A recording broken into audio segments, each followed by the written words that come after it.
Can we just have a word? It has become necessary for us to talk about the issue of protests. Why should we be allowed to protest? Because we're humans and not zombies or robots. Because through protests, the voices of individuals and groups are heard. Because it is a human right protected by law. When a group of people disagree with your point of view, you must respect that. It is part of democracy. You can go, oh, I have a right to speak my mind, but you don't because I don't agree with you. That's not how it works. Like it or not, we all have a right to free speech and freedom of expression. We need to remember that dissent is not disloyalty. Our allegiance should only be to those ideals that speak to our core as humans. Ideals such as equality, Non-discrimination, non-violence. Think about it. None of our African countries will have the independence which we so proudly celebrate today were it not for dissent and protest or a confrontation of the status quo. protest and dissent gave us independence. Protest and dissent ended slavery. Protest and dissent struck out apartheid.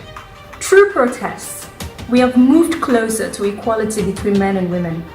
We have unseated dictators and free political prisoners. On the other hand, a clampdown on protests only leads to pain, torture, and even death. It never ever ends well. So let the people march. Let them sing and dance like our South African brothers and sisters do. Let them embark on strike actions. That's fine too. As long as it is done non-violently, it is within their right to do so.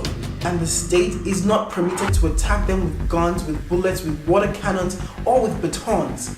The state is obligated to listen. Yes, there are times when people protest for things that you don't agree with. But the way forward is dialogue. I can hear you without hurting you. I can listen to you while also expressing my disagreement. We can all strive to reach a middle ground without destroying one another.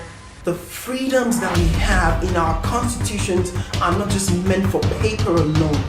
They are meant to be exercised, even sometimes at great inconvenience to the state and fellow citizens. Be it civil disobedience, street marches, silent protest, or even strike actions, the right to protest must be protected.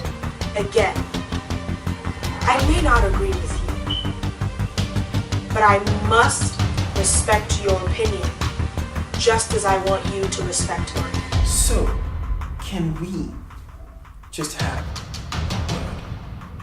a word?